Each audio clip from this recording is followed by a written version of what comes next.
All right. How's it going, Michael? Good. How's it going, Jimmy? Great. Excellent. Excellent. Thanks for taking the time. Oh, no, please. Thank you so much for coming and doing this for us. Absolutely. So, tell us, we'll just jump right in. And first of all, tell us what attracted you to direct the piece Farragut North?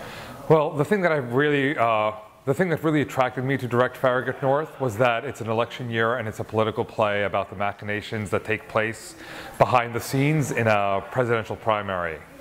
Excellent, excellent. So what has the rehearsal process been like so far? Well, it's been great. You know, we come in and we talk about what happened the night before at the convention or the front page of the New York Times because it's a political year. And then we sort of dive into it. The thing that's so exciting about working on a play like this is that nobody trusts anybody else. So we think to ourselves, okay, what do I know? What do the other characters know? What do we think they know? What do they know they know?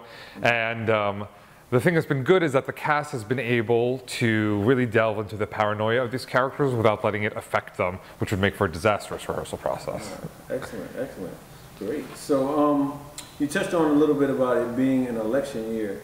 Do you, in delving into this piece, was there anything that you discovered that you had to pull layers back on without giving too much away? Yeah, sure. Well, you know, I think that, you know, I read the paper every day and I like to think of myself as informed. But when I started doing research on this play and I realized how much happens that we as an average voter in this country know absolutely about, how much happens in this country that we as an average voter know absolutely nothing about, and how depressing the state of politics is in this country. That's actually been the hardest day, the hardest thing about this process is at the end of a good day, we feel like, oh, we've gotten a lot of work done, it's really good, and then I go home and I just think, like, God save this country from itself.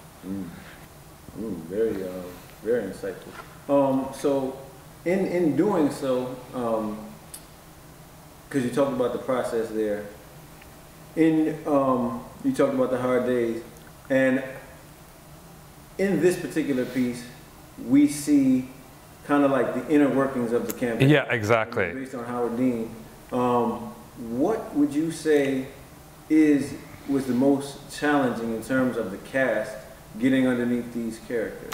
Yeah, well, because it's a great play, the characters, the moment you think you've got a handle on one of the characters, they reverse themselves. So the character that appears to be a villain has a very generous act, and the character who appears to be the hero does something that's very selfish and, you know, out of blatant self-interest.